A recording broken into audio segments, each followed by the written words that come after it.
Welcome back to AM Agenda. With me this morning from Adelaide, the new Minister for Ageing and Mental Health, Mark Butler, and from Melbourne, the Shadow Parliamentary Secretary for Disability, Senator Mitch Fifield. Gentlemen, back to the Gillard team. Mark Butler, there's been some criticism from the higher education sector. I'll read a couple of comments to you.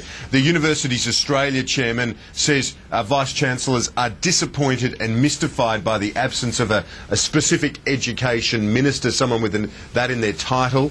And that this reshuffle, commenting on this reshuffle again, the Executive Director of the Group of 8 Research University says that the community feels it's being devalued, the education community feels it's being devalued, demeaned or subordinated.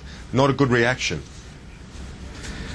Well, I think if they take that inference from the decision over the weekend, that's unfortunate, because I think if you look at the responsibilities allocated to the Cabinet, there is a very significant investment in education there. I mean, there are 2 Cabinet ministers with responsibility for education, one with schools education and one with undergraduate university education, being Chris Evans.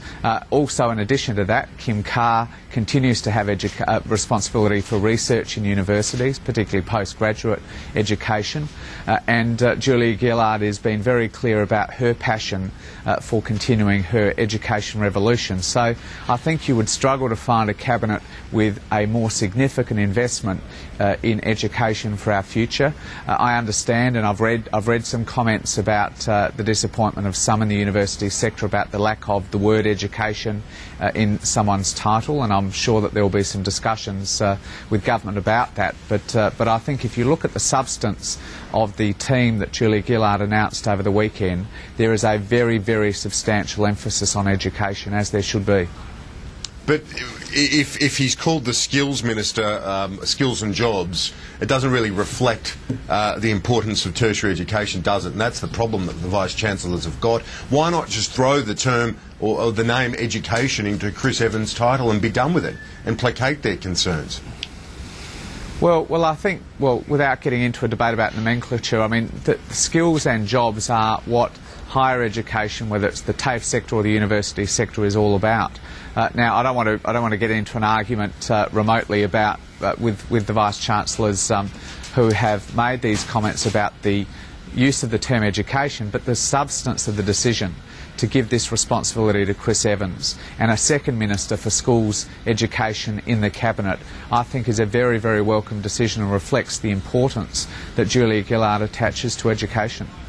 Senator Fifield, there are 3 ministers with governance of the education area, and really no one could be mistaken over Julia Gillard's commitment to education itself as one of her priorities. She's discussed it day in, day out during the campaign as her biggest priority. Well, there is confusion and there isn't acceptance of this government's commitment to education. We know that from Universities Australia's comments this morning. We know that from the school sector this morning, who are concerned.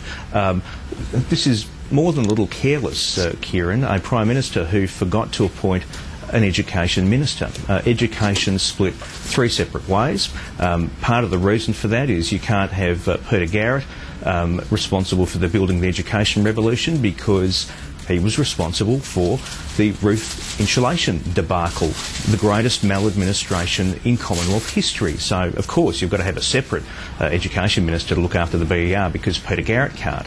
But this reshuffle has really been predicated on 2 things. The first is rewarding the coup plotters, Shorten, Bibb, Feeney and Farrell. And the second, it's based on ego. It's based on mollifying the egos of those people who, if they didn't get a portfolio, might quit the Parliament and cause a by-election, and Peter Garrett is exhibit 1 for that. If there's anyone who demanded to be sacked from this ministry, it's Peter Garrett.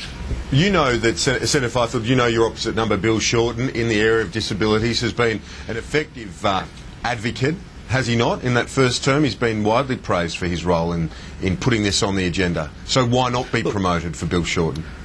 Well, I certainly give Bill some credit for helping raise the profile of disabilities.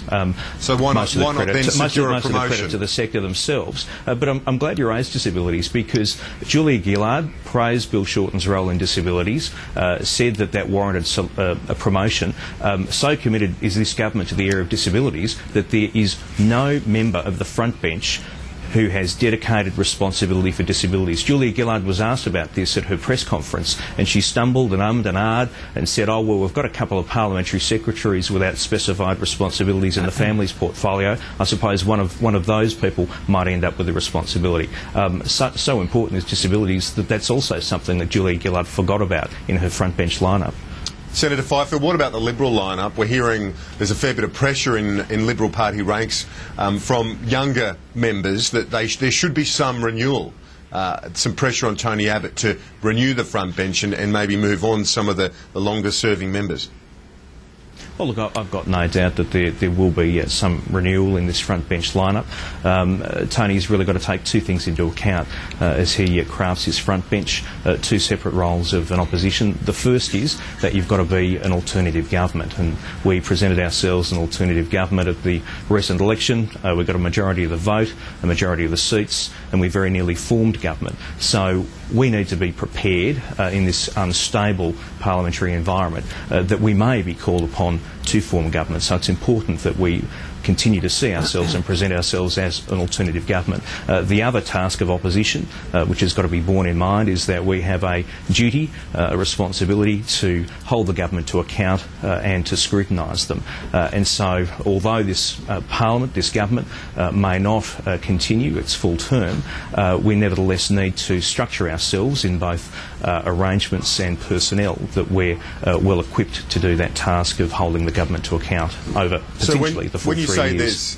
When you say that you've got no doubt there'll be renewal, is that a call and support from you for Mr Abbott to say to some of the longer-serving veterans on the Liberal side that, OK, thanks for your contribution, but we've got to get some of these younger faces into the front line?